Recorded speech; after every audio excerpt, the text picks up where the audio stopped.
அனைவருக்கும் வணக்கம். இது என்னுடைய 2வது லைவு. இந்த லைவோடைய இலக்கு என்னன்னாக்கா, நேற்று இரவு நான் போட்ட லைவ் வந்து வேலை பார்த்துட்ருக்கேன். முதலீடு சம்மந்தமாக பேசிகிட்ருக்கேன்னு சொல்லியிருந்தேன். 1000 பேர் ரூ. 1000 10 லட்ச ரூபா வந்து முதலீடு. பெரம்பலூரில் இருக்கக்கூடிய நம்ம வணிகர் சங்கம் ஐயா, நகைக்கடை முதலாளி விஸ்வநாதன் ஐயா, மளிகை கடை ஐயா,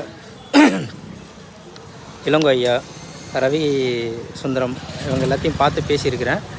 நம்ம முதலீடு சம்மந்தமான தகவலை நம்ம சொல்லும்போது அவர்கள் வந்து, நீ ஒரு புது விஷயம் பண்ணுற மாதிரி இருக்குது, நல்ல விஷயந்தான் பண்ணுறது, பண்ணலாம், எல்லாத்தையும் சந்தித்து பேசுங்க அப்படின்னு சொல்லியிருக்கிறாரு.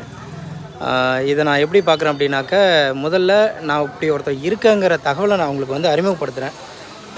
என்னுடைய திட்டத்தை பற்றி நான் எடுத்து சொல்கிறேன்.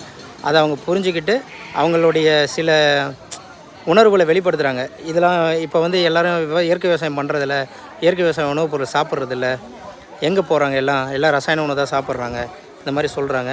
ஆனால் நம்மாழ்வார் ஐயா சொன்னதை நாம் திரும்பி எடுத்து சொல்ல வேண்டிய கட்டாயம்.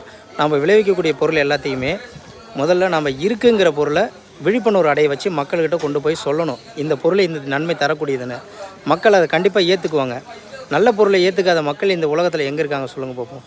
இல்லை, நான் அதெல்லாம் சாப்பிட மாட்டேன், அது சாப்பிட்டாக்கா நான் நல்லா இருப்பேன், நான் கெட்ட பொருள் சாப்பிட்டு சீக்கிரமாக உடம்பு நோய் ஆகணும் அப்படின்னு யாராவது சொல்கிறவங்க இருக்காங்களா? அந்த மாதிரி யாரும் கிடையாது. ஸோ அப்படி இருக்கையில் நம்மளுடைய பொருளை முதல்ல மக்களுக்கு எடுத்து சொல்லணும். சொல்கிற இடத்துல நம்ம இருக்கிறோம், சொல்லுவோம், முறையாக சொல்லுவோம், படிப்படியாக சொல்லுவோம், விழிப்புணர்வு ஏற்படுத்துவோம். இன்றைக்கி மார்ச் மாதம் 5ஆம் தேதி 2025 காலையிலேருந்து ஒரு 6 பேர் சந்தித்து பேசியிருக்கிறோம். இன்னும் நம்ம தொடர்ந்து பேசுவோம். அடுத்தடுத்து நான் தொடர்ந்து உங்களுக்கு நேரலையில் வந்து லைவ் காணொளி போடுறேன். மக்கள் இதை கவனிச்சிட்டு வாங்க. இது மூலிமா எனக்கு உங்களுக்கு தெரிஞ்ச சில தகவல் சொல்லுங்கள். எடுத்துக்காட்டுக்கு, முதலீட்டாளர் உங்கள்கிட்ட இருக்காங்க, இயற்கை விவசாயத்துக்கு ஆதரவாக இருக்கிறாங்க அப்படின்னு சொல்லி இருந்தாங்கன்னா அவங்களுடைய தொடர்பு எண்களையும் எங்களுக்கு கொடுங்க. அல்லது மார்க்கெட்டிங் முறையில் நீங்கள் ஏதாவது புதுமையாக வச்சுருக்கிறீங்க, உங்களுக்கு தெரிஞ்ச ஐடியா இருக்குது, அந்த யோசனையை சொல்லுங்கள். நம்ம வந்து பிறந்ததுலேருந்தே தொழிலதிபர் கிடையாது. நான் பேசிக்காக எலக்ட்ரிக்கல் இன்ஜினியரு. நம்மாழ்வாரையால் ஈர்க்கப்பட்டு இந்த துறைக்கு வந்தேன். இதை மேம்படுத்தி கொண்டுட்டு போனோன்னாக்கா பொதுமக்கள் அனைவரும் நாம் ஓரணியில் நிற்கணும்.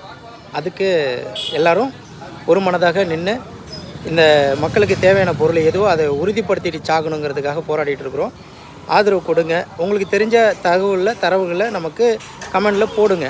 நான் படித்து தெரிஞ்சுக்கிறேன். நன்றி, வணக்கம்.